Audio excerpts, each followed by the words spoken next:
Realignment and the NBA trade and free agency chaos. All that and more. That's what's cooking on today's Sports Stove podcast. From Belly Up Sports and the Belly Up Podcast Network, you're listening to the Sports Stove podcast with your host, Vince Stover. Hey, good looking. What you got cooking? How's about cooking something up in me?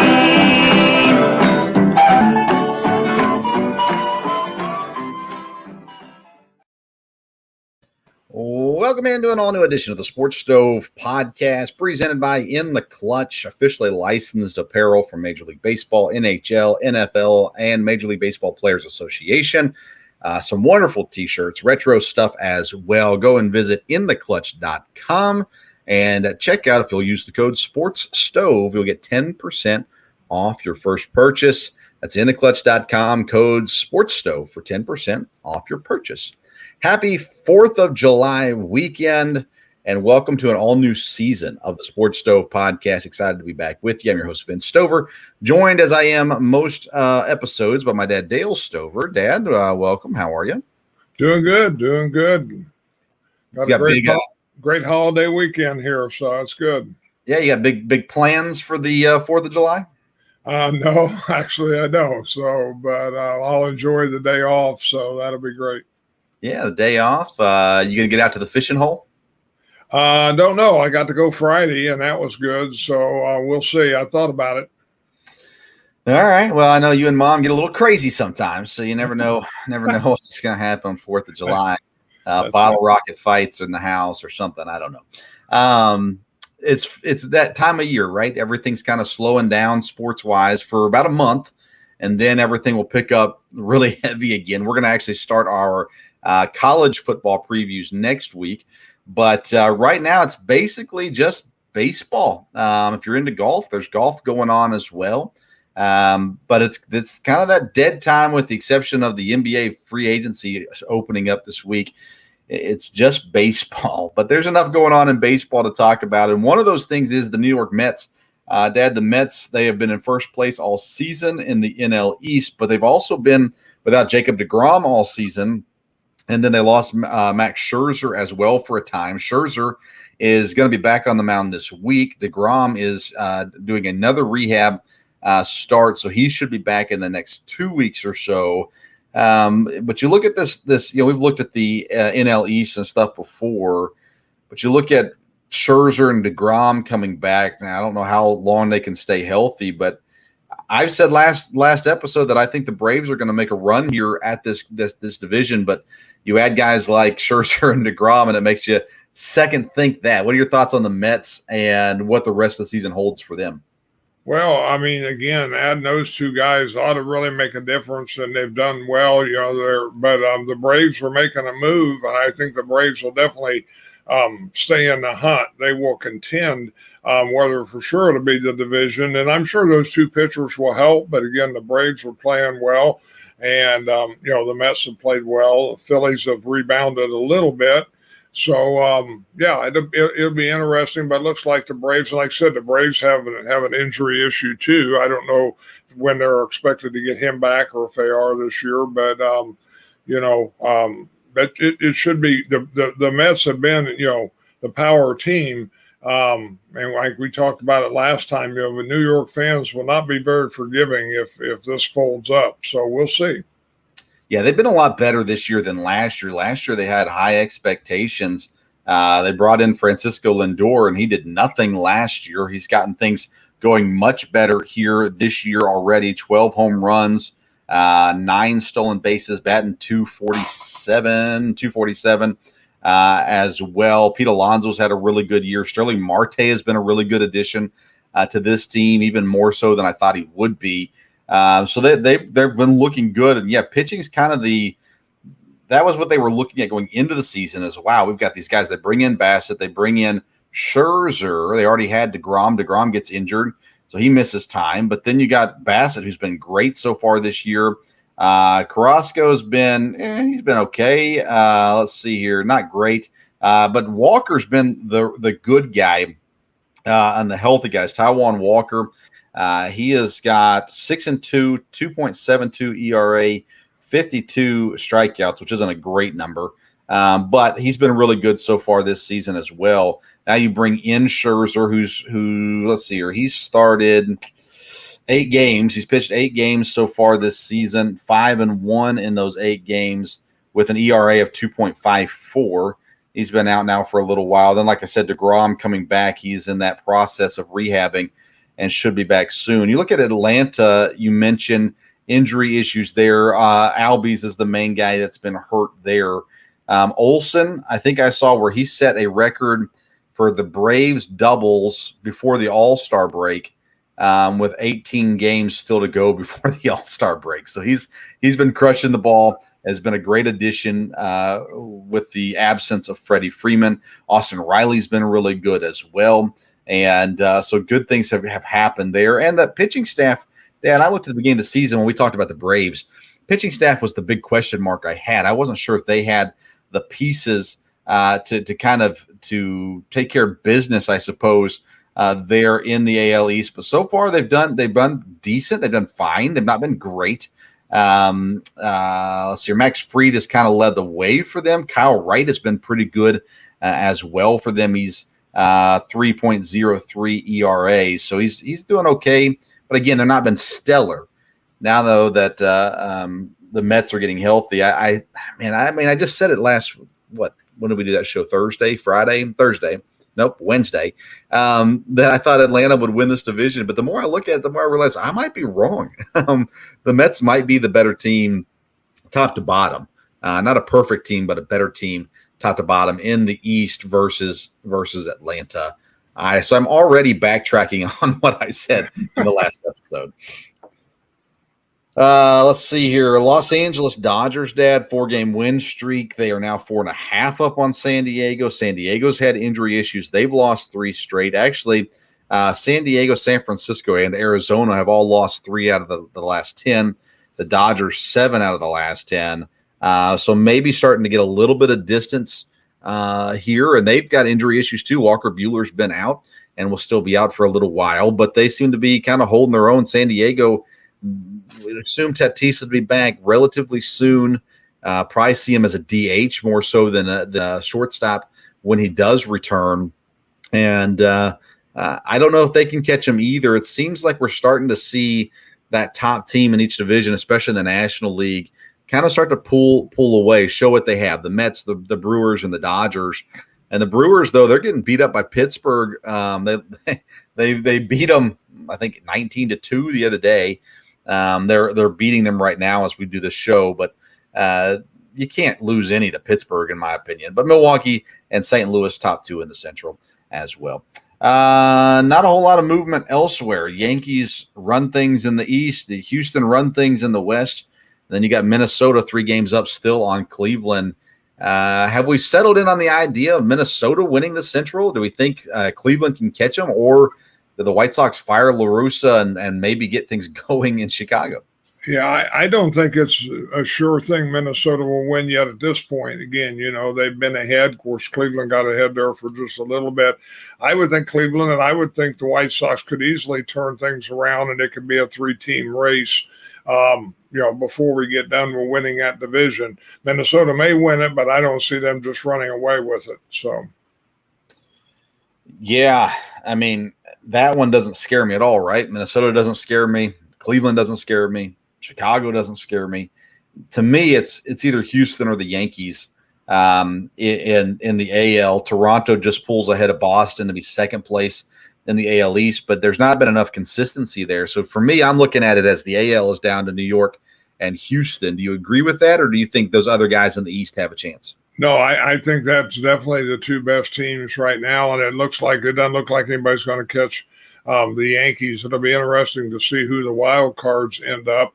I was looking at the standings just a little bit, getting ready for this, and it'll be interesting. Again, I don't think Seattle, they've been disappointing this year. I don't think they're going to push Houston, but they have done a little better, and right now they've got players out on the suspension for that fight.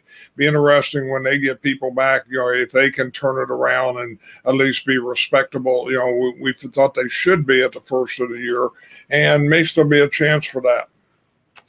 there may still be a chance for that, for sure. Dad, in our new season, we are going to try to do a call of the game, of the day, each of our shows, and just listen to a TV or radio call from a sporting event. I always enjoy hearing some good calls. So today we're going to take our first play of the day or call of the day. I guess I got to get the segment right, correct? Yeah, we're working on some music and everything for it as well. Call of the day. This comes from the Minnesota-Baltimore baseball game earlier today. To center field. Santander to third. He's going to be waved around. Celestino's throw. A strong one to the plate. Got him! 2. There you go. Minnesota catches center field and throws out the runner at home plate. That audio is brought to you by the MLB Network there. And so there's our first call of the day. And that is presented by Elementor here in these episodes. Elementor is the place you need to go to get your website up and running the way that it needs to run, to look professional, and all of those good things as well. We have an exclusive Elementor link on our YouTube notes as well as the podcast notes for this episode. And so make sure you go visit there, use that link, and learn more about how Elementor can give you a professional looking and easy to manage website. As everyone looks at your website, it better look good.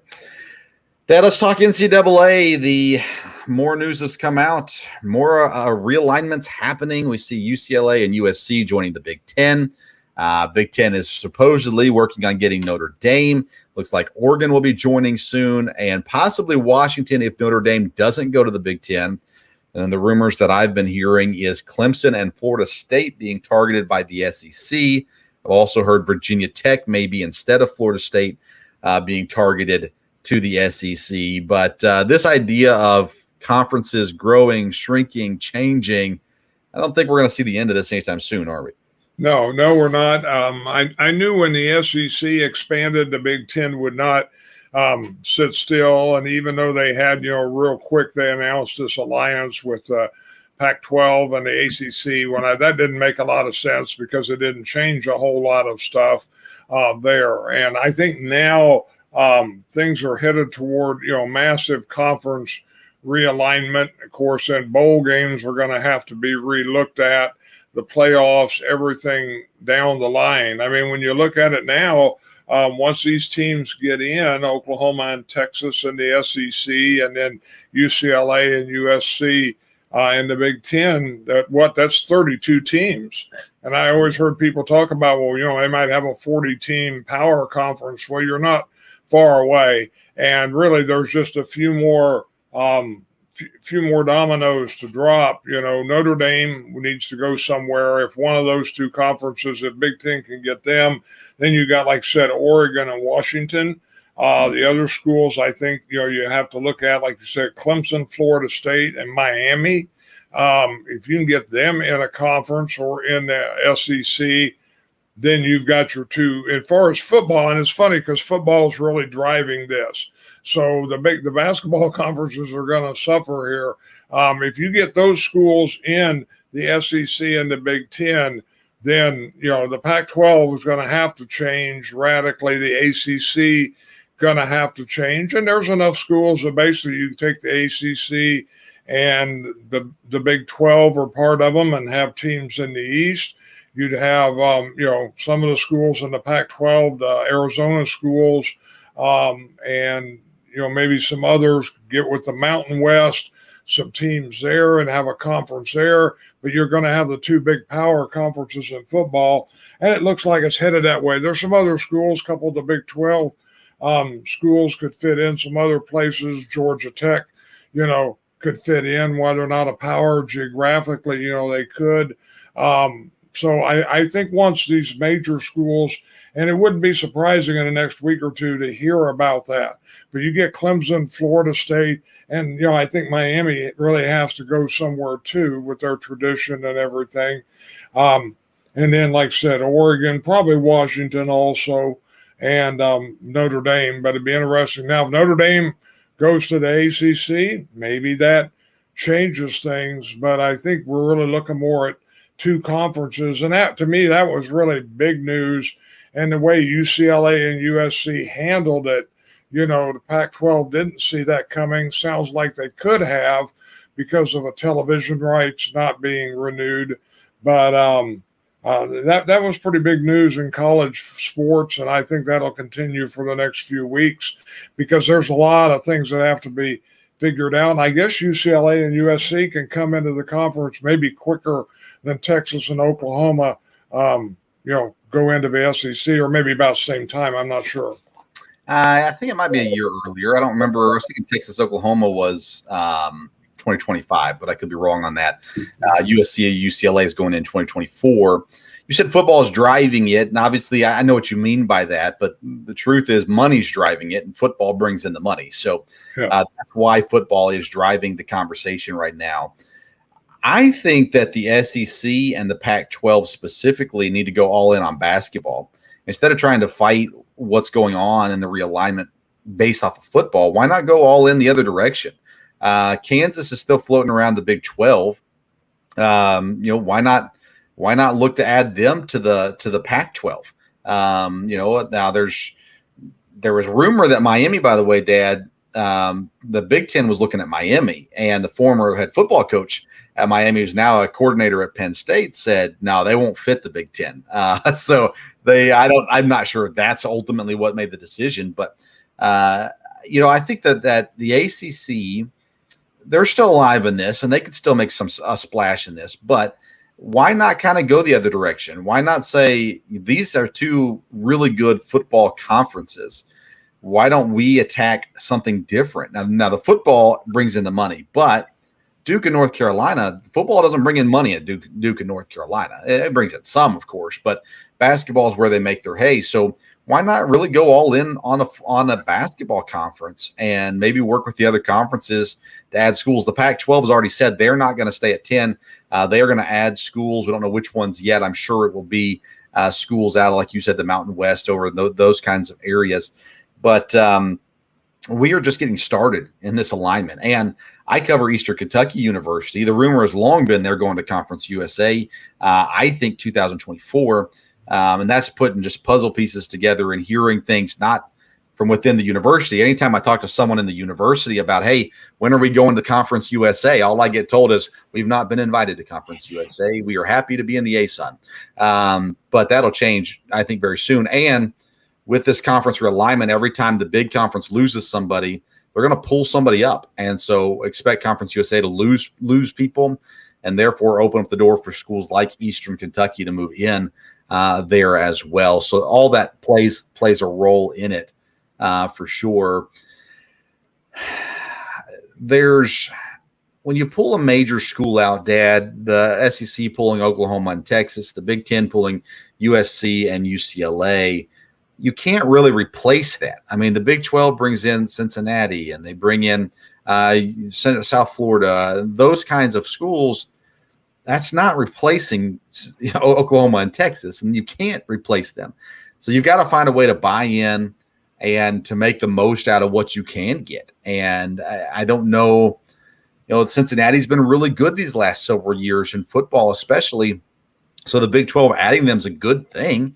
It's not a bad thing, but it's still not Oklahoma and it's not Texas, even though Cincinnati's been better at football than Texas the last couple of years.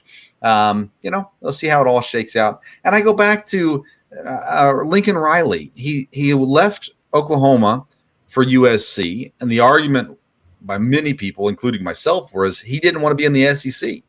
Well, now he's in the Big Ten. Is that much better? I mean, I think the SEC is the premier conference in college football, but the Big Ten, you're facing Ohio State, who's going to be at the top every single year. And then you've got programs like Penn State, like Michigan State, Wisconsin, that are not pushovers, Iowa, that are going to be really hard as well. So, and what do you make of the people, Dad, that a lot of people have made the thing about, well, USC and UCLA and the Big Ten, do they not know it snows in the wintertime? Yeah, of course, it'll be interesting with scheduling. But like you said, money is what is driving this from there. And when you look at that, the Big Ten is in great shape. They've got people in the Eastern markets now.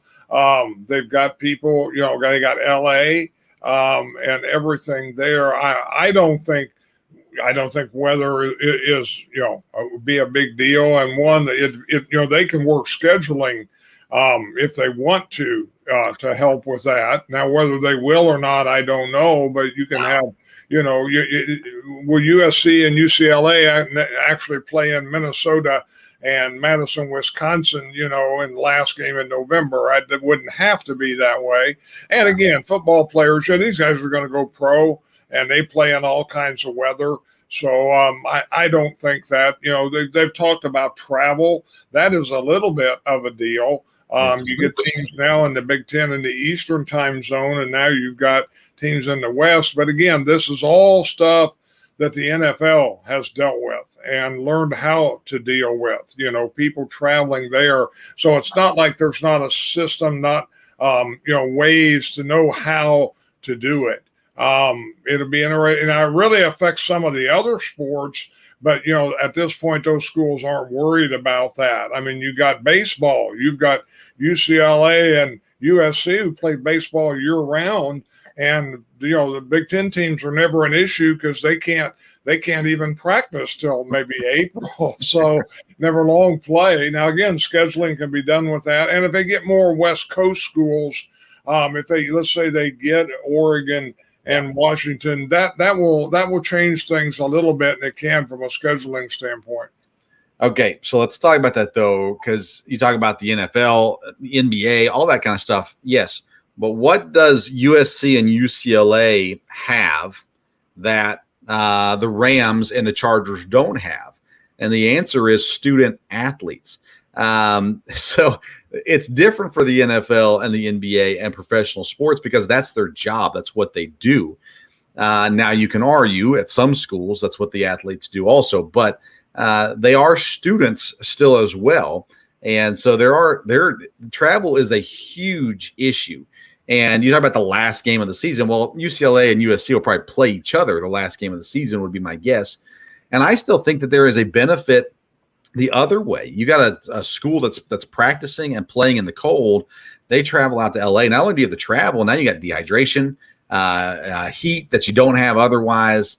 So there can be a benefit. Now, granted, it's easier to play in the warmer weather in LA in November than it is to play in Minnesota, especially in the winter. But I think there's a benefit both sides there. But travel is a huge issue, and if they do add more West schools, it will help to some degree as well, because then they'll have 3 schools to travel around out there. I think basketball schedule is more of an issue than the football schedule, but that's the way I see it. My guess is they'll schedule it where you go out to California and play 2 games versus go to California, play 1 game, fly back to Rutgers for the game on Thursday, something like that as well. But a realignment brings in a lot of questions, brings in a lot of good things, a lot of bad things, and we'll see where it continues to go. But the Big Ten, UCLA, USC thing did make a lot of sense as far as rivalries are concerned. It's easily going to work in there because you've had USC and Ohio State for years in basketball. I've heard them say you got UCLA and Indiana and, different teams like that. So fan-wise, I think this will pick up really quickly. Yeah, and the Rose Bowl has seen its share. Wisconsin's been out there recently a lot. Michigan has a history there. Ohio State has a history there. So there's some ties actually to LA with the Big Ten, which is kind of surprising when you think about it. But it makes sense in that way. That's the only way it makes sense, I think. But it is what it is. In just a few moments, I'm going to be joined by Drew Moratis to talk NBA. But, Dad, before we get to that, I want to talk some NFL stuff. You brought up a question in a phone conversation this week with me about Jalen Hurts' fantasy value. You were surprised by how high he was rated. And we talked through a little bit. Philadelphia, we both like Jalen Hurts. But, how viable is he as a fantasy quarterback? And my quick arguments were, well, they added A.J. Brown. They've got Devontae Smith, and he's a running quarterback, so he's going to get points that way. But how high did you see Jalen Hurts in the rankings? I mean, again, I've seen him way up there as high as fifth, and I've seen him fifth and sixth a lot. I think that's really speculation at this point. I think when I'm looking at fantasy quarterbacks, I can find guys. Like I said, I've started working on it a little bit. I've got 10 guys that are starters that if I had any one of those 10, I'd say, hey, I've got my starting quarterback, the main guy to build around. And Jalen Hurts is not one of those. He's in the next tier. Now, he could be. I mean, again, the thing about him is he has the weapons. He's got running back. He's got a tight end. He's got a couple receivers now. And he could put up big numbers. I just don't see where you can say, wow, he's going to be ahead of, some of the guys, and almost everyone has him ahead of Aaron Rodgers. Now, I mean, I know I'm a Packer fan, but I don't know if you can guarantee that. I mean, there's questions with Rodgers, with receivers and whatever there, but, you got Lamar Jackson. I mean, to me, there's just guys. I don't see Russell Wilson. I mean, Jalen Hurts is definitely, he's better than Russell Wilson. I don't know that at this stage. So, I mean, he's somebody that somebody will take a chance on and probably will take him as their first quarterback. But I think it's speculation without a doubt. Yeah, ESPN has him ranked number 7 right now behind Allen, Mahomes, Herbert, Jackson, Murray, Prescott. They've got him ahead of Brady, Rodgers, Burrow, Wilson, Stafford, Derek Carr. I think you could make an argument that this year he could be if Jalen Hurts fulfills his potential, he'll be a top 3 fantasy quarterback. But I don't know that I have the belief that he's going to fulfill his potential. And again, from day one, I've been a Hurts supporter coming into the draft. I was huge on him coming into the draft. But I don't know. I think Burrow, with all the weapons Burrow has, now he doesn't run like Hurts. Again, that's where the fantasy stuff comes in. Hurts is a runner. But Burrow intrigues me. Russell Wilson, like you said, intrigues me. He's got weapons there in Denver. Rodgers has been a top fantasy quarterback. Stafford has been a really good fantasy quarterback. So, yeah, I mean, you said 10 guys. I think I probably got him about that same area. He's a guy I take a shot at, but he's not a guy I go for, if that makes sense. If he falls in the right spot, I'd be excited to have him as my fantasy quarterback. But otherwise, I'm not sure I'd be super excited about that, just because of the uncertainty that Jalen Hurts brings. And remember, Philadelphia set up this offseason, this draft time, they set up where they could have the ammunition to go up and get a quarterback next year's draft. So if they don't win, 9 games? I mean, how many games do they have to win for Jalen Hurts to keep his job? Oh, we got the lag. I think they have to get in the playoffs. I think that'll be the issue there, and probably need to win 10 games or so, but need to get in the playoffs. Ideally, it'd be great for them to win the division. Then he'll be pretty safe if he's the quarterback the whole time there. I think it'll take that. I think he'll do well. I hope he'll do well. I just don't think fantasy-wise he's that high. He may be up in the top 10 or whatever, but I just don't see, to know for sure. Not when you look at some of these. There's so many solid quarterbacks fantasy-wise to me. I mean, you look at Stafford. I mean, they won the Super Bowl. They've got another good receiver with him. He's got the best receiver arguably in football right now. I mean, but yet, he's going to be way down there compared to Jalen Hurts. I just don't know about that. All right. Well, I think this is a good time to transition. Dad, we got technical issues again, so it works out perfectly. We've hit the halfway mark, and we're going to transition to NBA. Dad, thank you for joining us again today. We'll talk to you soon, and happy 4th of July to you and Mom and everyone else there in Ohio. All right, that's Dale Stover with us most weeks as well. We're going to take a quick break. When we return, we're going to talk NBA trades and free agency. But first, a word from In the Clutch.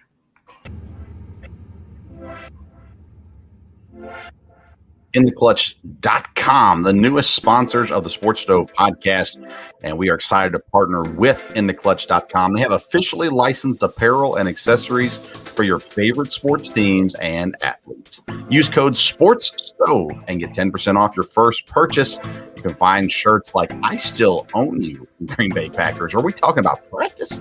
All kinds of great shirts in baseball, football, hockey, and basketball. Officially licensed apparel from InTheClutch.com. Again, use the code SPORTSSTOVE to get 10% off your purchase. Welcome back into the Sports Stove podcast, and joining us now from Belly Up Basketball, first time on the show, Drew Moratis. Drew, thanks for being with us. How you doing? Good, man. How are you doing? I'm doing all right myself. Good. Yeah, doing awesome. 4th of July weekend is upon us. I get off of work tomorrow, so I'm pretty excited about that. You got big plans for the 4th of July? Absolutely, man. I actually I have work off as well. I've got school off, but I was actually going to head down to Siesta Key tomorrow, trying to head down early in the morning, you know how the traffic is on 4th of July. So definitely got to beat that traffic. Drew, first time on the show, so we got to get to know you a little bit. You're with Belly Up Basketball, which is awesome. Of course, we've had Parker on several times. And you're so kind to join us today. Basketball, who do you cheer for NBA-wise? NBA-wise, man, ever since I think I was 4 years old, I was born and raised in Houston, and I'll always bleed Rockets, Houston Rockets. Okay. I know it's kind of tough right now, but I'll always be a Rockets fan. You know, as a sports fan in general, I like young, potential teams. I enjoy watching those. Memphis has been so much fun to watch here recently. Phoenix had been that way. Of course, CP3 is not young, but with Devin Booker and Ayton, even though we can talk about Ayton here in a few minutes, but those kinds of things. I'm trying to get my kids. So my kids are 14 and 11, and I've tried to get them to not cheer for the LeBrons of the world, but to get in with one of these young teams and follow them up through the ranks and kind of support that. It's more fun, I think, that way. Definitely. That's why I don't want to call myself a bandwagon, but that's kind of what I've done with the Dallas Mavericks. Mm-hmm. I wouldn't really call myself a fan, but just watching Luka and how he just elevates that whole team. And I know the Jalen Brunson thing, that's going to hurt, I think, in the long run. But I think the Christian Wood trade was really impactful. And I just don't see enough to where I would shoot them out of the playoffs yet. I think the West is stacked, but I think that roster, keeping them intact, adding Christian Wood, I think that'll offset Jalen Brunson. All right, so let's talk about Christian Wood a minute. You're, as a Rockets fan, you got to see him there, and they're kind of mixed bag in Houston. Obviously a talented player. There were some different things happening there. So he goes to Dallas. Is a change of scenery going to be everything for Christian Wood? I think so, and I think the one, I wouldn't say a big issue, but a small issue with Christian Wood is that I bring this up a lot. I don't think he fit the timeline in Houston. I don't think he fit the timeline. You know, you look at these guys, you look at Kevin Porter Jr., you look at Jalen Green, Sengun, and now you look at Jabari Smith, and you look at Christian Wood, a guy who's 27 years old. I just don't think he was fitting that timeline. And of course, he's gonna be in line for a new contract, I think, here soon. So the Rockets were gonna have to pay him, and I think that trade really offset. Obviously, the Rockets got a couple of role players who will probably help out, salary fillers. But I think this trade was about picks, obviously. I think this is just about Houston continuing their young rebuild and getting better. And then let's transition that to Dallas then with adding Christian Wood. What does he bring to that team? How does he fit in to that team with Luka, of course, leading the way? Absolutely. The one thing I like about Christian Wood's game is that he's a floor spacer. You know, he can shoot the three. He's obviously your modern big man. I don't love his size, obviously him being 6'11". I'm not in love with his size, but I'm in love with the fact that he can play a small ball five. He can shoot the three. He's not a bad defender at all. And that was one thing I really noticed last year watching Houston, is that teams are trying to attack Christian Wood in the pick and roll. They try and go after him in the paint, and he would hold his own, even though playing the five most of the time he would be undersized. But obviously being a floor spacer and a three-point specialist, I think that really helps out Luka. It just adds more shooting to that team. 100%. You talked about Jalen Brunson as well. The Knicks have missed on so many free agents in the recent years. Is Jalen Brunson the guy in New York? First of all, is it an overpay? Yes, I think it is an overpay. I wouldn't call it an extreme overpay because I think Jalen Brunson is deserving of a contract that is between, I'd say, 18 to 21 million, 25 million, maybe stretching it a little bit. But you look at what he did last year in the playoffs. I watched him in the playoffs, and he was out there when Luka was hurt, dropping 30 points, 40 points, 30 points again. I mean, he showed that he can be a go-to scorer for that team. And I think him being that lead role in New York, along with R.J. Barrett and Julius Randle, I would keep my eye on the Knicks. I'm not saying they're going to be a title team, but I would really keep my eye on them as far as the playoffs go. When you look at the Knicks, so I live in Lexington, Kentucky. I grew up a Kentucky basketball fan. Julius Randle is one of my favorite current NBA Kentucky guys. And now last year did not go well. The year before was amazing for him. Absolutely. Really good year from him. The Knicks seem like that team that have the pieces in place to be a really good team if they buy into each other. Because they don't really have that one guy that can just dominate a game, in my opinion. Would you agree with that, or how do you feel that fits that roster? I totally agree. I agree. I think the Knicks are that team that is made up of about, I'd say, 5 to 6 great players, but you don't look at that one person on the team and be like, that guy's a superstar, that guy's a star, that guy can average 27 points a night. You look at a bunch of guys that they have who can give you 16, 17, 18 points a game. A guy like Julius Randle, who did average over 20 a game 2 years ago. He averaged, I think it was 18 or 19 last year. So obviously a little bit of a dip. But I just look at the Knicks, and I like their collection of pieces, but I don't think they have that one guy who you can go to in crunch time and be like, we need a bucket. Can you get us a bucket? I don't think they have that guy. I just think they have about 5 to 6 good role players that can, of course, give you the 17, 18 a night. Yeah, they're like guys that would be great number 3 guys. But as opposed to having one of those, they got 4 or 5 of them. Absolutely. And you look at a guy like R.J. Barrett, I'd bring up. He would be a great number 3 on a championship team, I feel like. That number 3 guy who's not expected to carry the load, but obviously do his part. I think R.J. Barrett would be a great number 3. Yeah, his game's growing too, isn't it? I mean, we've seen progress in him. His rookie year was not great, but it seems like he's starting to come into his own, get more confident in what he's doing. And that should pay off for the Knicks. So again, one of the things you look at, I think Milwaukee fits this. I think Golden State fits this, is that team mindset. They play together. San Antonio had that for years, where they just play together. If New York can buy into the we more than me mentality, they could be a really good, 5, 6, 7 seed in the NBA playoffs. Absolutely. You saw that 2 years ago when you watched them play, it seemed like they were playing as a team that they had that whole buy-in mindset. And you saw what they could do. Of course, they were a 5 seed in the playoffs. So obviously, I think if they can get that all together, they add a guy like Jalen Brunson. Hopefully he lives up to what his contract is. I think New York could absolutely be between 5 and 8 in the playoffs.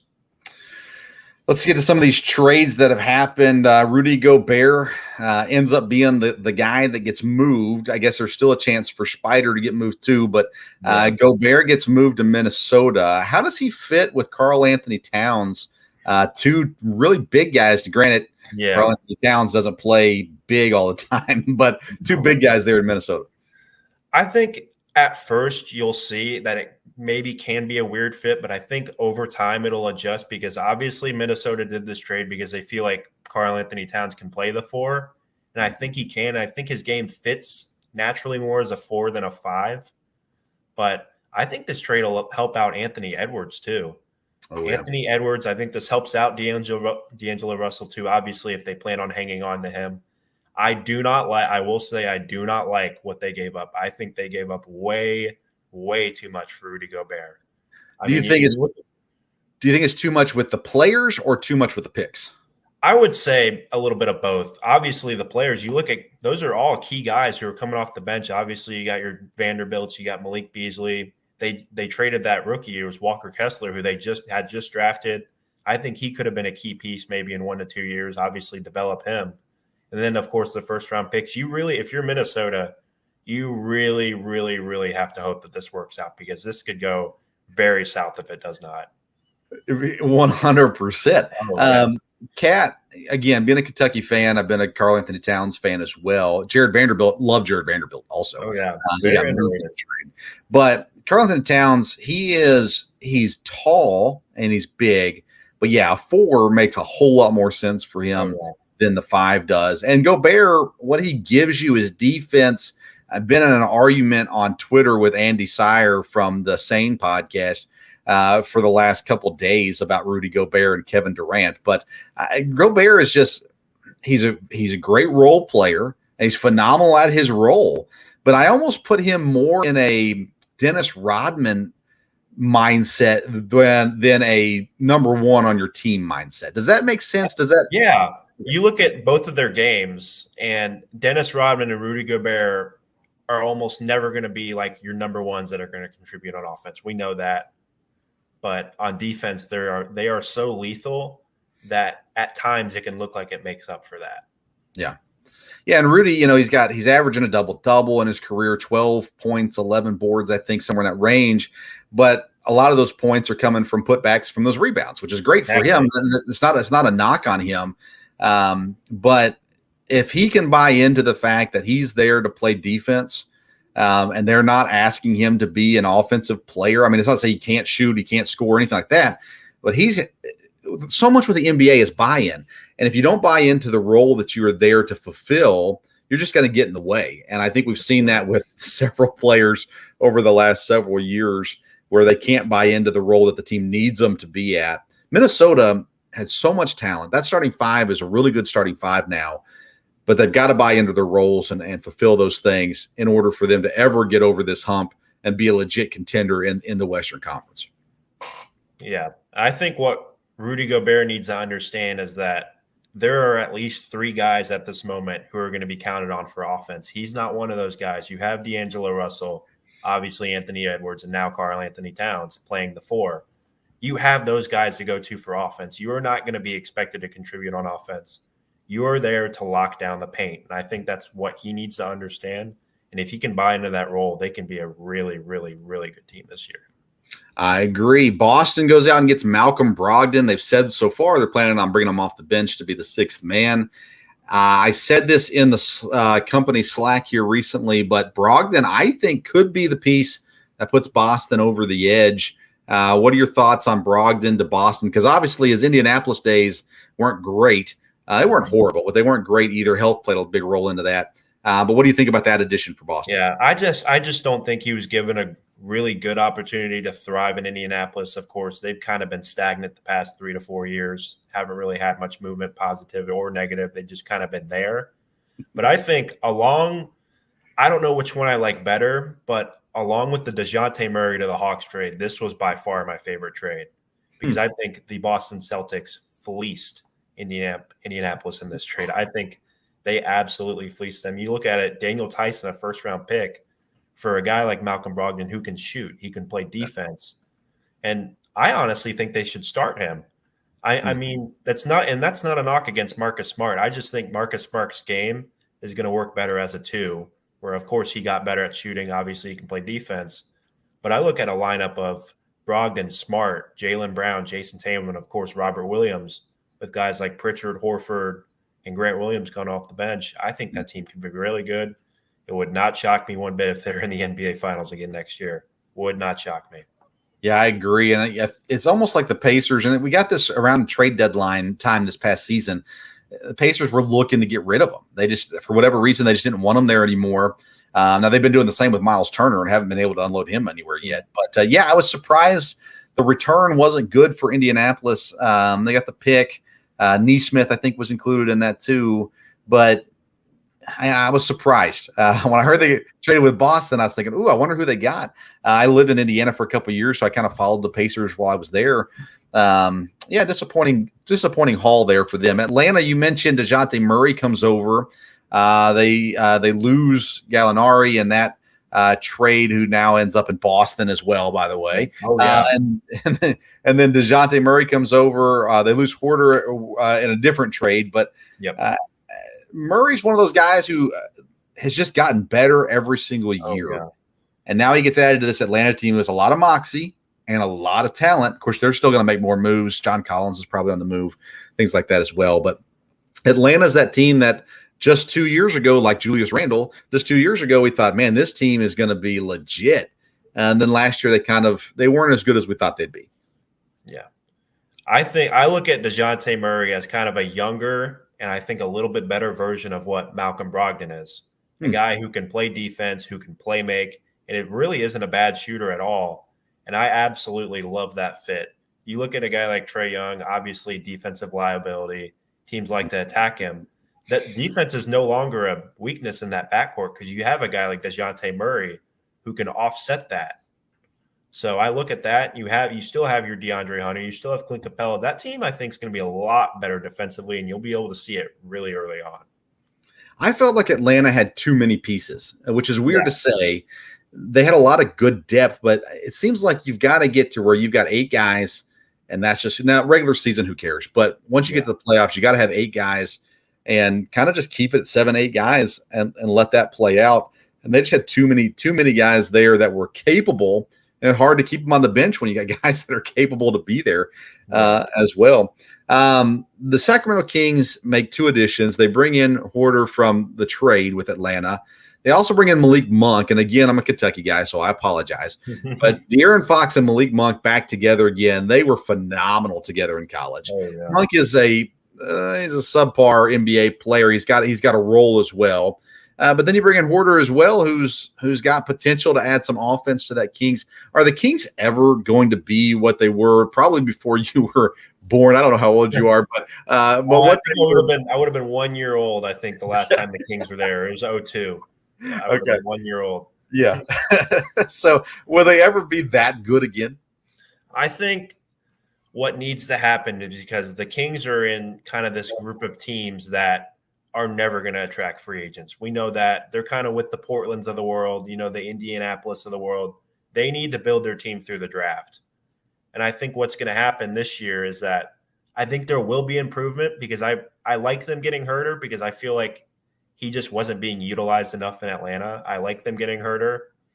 But I just look at the fit with Sabonis, and it almost looks kind of awkward at times with Fox. And obviously, of course, losing Tyrese Halliburton was huge. I think they're going to regret that trade. Yeah, that was a weird one. And again, following the Pacers, a Sabonis fan. So I thought that I think he's a really good player. It was interesting that Halliburton is who they gave up, though. I was surprised with that as well. They've got Fox still, Davion Mitchell still as well. This is a team, Keegan Murray, who first summer league game went off 26 points. Yeah. So looks like a good addition there too. And they've got to figure out a way. New coach again this year. Seems like they go through coaches like nothing else. Yeah. A new coach in Sacramento as well. I'm interested to see how that team shakes out.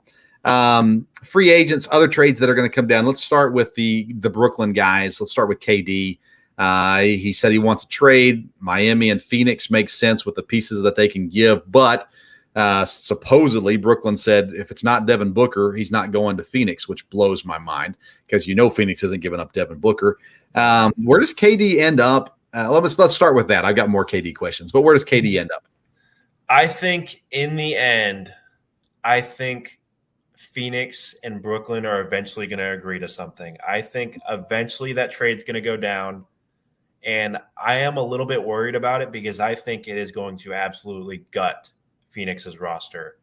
I think you're obviously going to lose Ayton. I think you're obviously going to lose Mikal Bridges, who I really like as well. Yes. And I think you're going to lose a lot of bench pieces too. And along with first-round picks, that could be worth something in the future.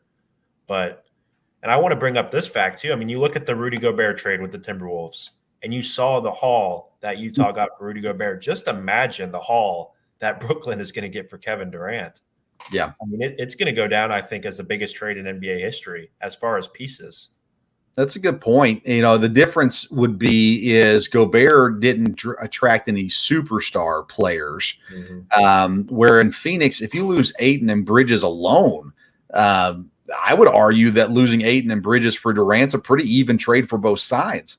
And they're going to have to give up a whole lot more than that, though, to get them. Oh, yeah. Like you said, I think the same thing's true with Miami, right? Miami, you're not going to lose Bam because they're not going to give him up. You're not going to lose Butler. They're not going to give him up.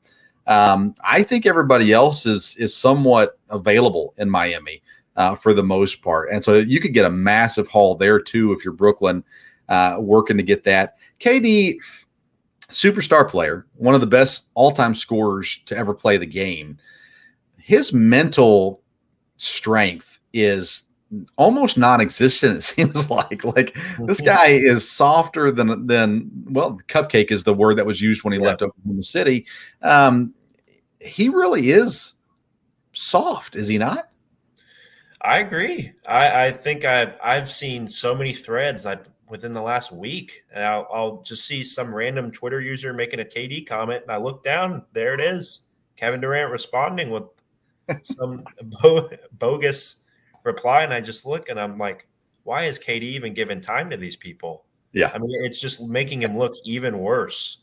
Yeah. It makes him look soft, in all honesty. Yeah. His current teammate, soon to be former teammate, Kyrie Irving, the rumor has it Los Angeles is where he's headed for Russell Westbrook. I mean, if you would have told me 2 months ago Kyrie would be traded for Russell Westbrook, which hasn't happened yet and may not happen, but I would say there's no chance in the world that Brooklyn would do that trade.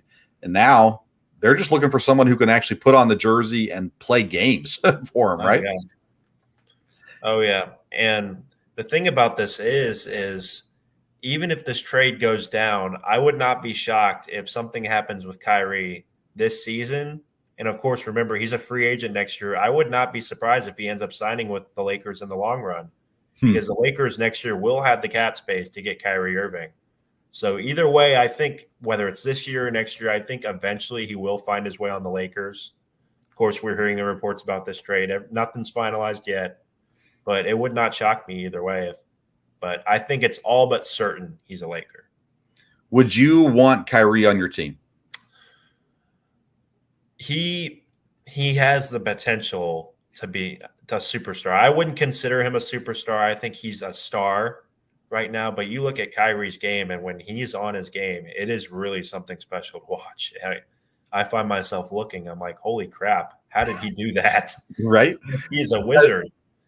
So I'm a high school basketball coach, and I was watching a lot of videos trying to find guys clips that I could send to my players and say, watch these things. And I got pulled into Kyrie tape, and I do not, I don't know how to say this in a nice way, and I guess it doesn't matter. Kyrie's not going to hear this. I don't really respect Kyrie in the sense that I would want him on my team. I don't want him on the team that I'm cheering for, those kinds of things. I don't think he's a horrible person or anything like that, but the dude's getting paid millions of dollars. I just want you to go play basketball. Like, you can have your personal beliefs and thoughts and share them on your Instagram and your Twitter. I don't care about that, but you need to be in uniform playing games. And so I don't love that about him. But I watched him. I thought, man, if my guys could pick up anything from him, it's phenomenal. His talent is absolutely incredible there. DeAndre Ayton, we mentioned him a couple of times. There was rumors that he's going to go to Detroit. We've heard Atlanta mentioned a lot, which I think makes sense with being able to get Collins back for him in the trade. We've heard Brooklyn a lot as well. Miami's it seems like they're in on everybody right now as well.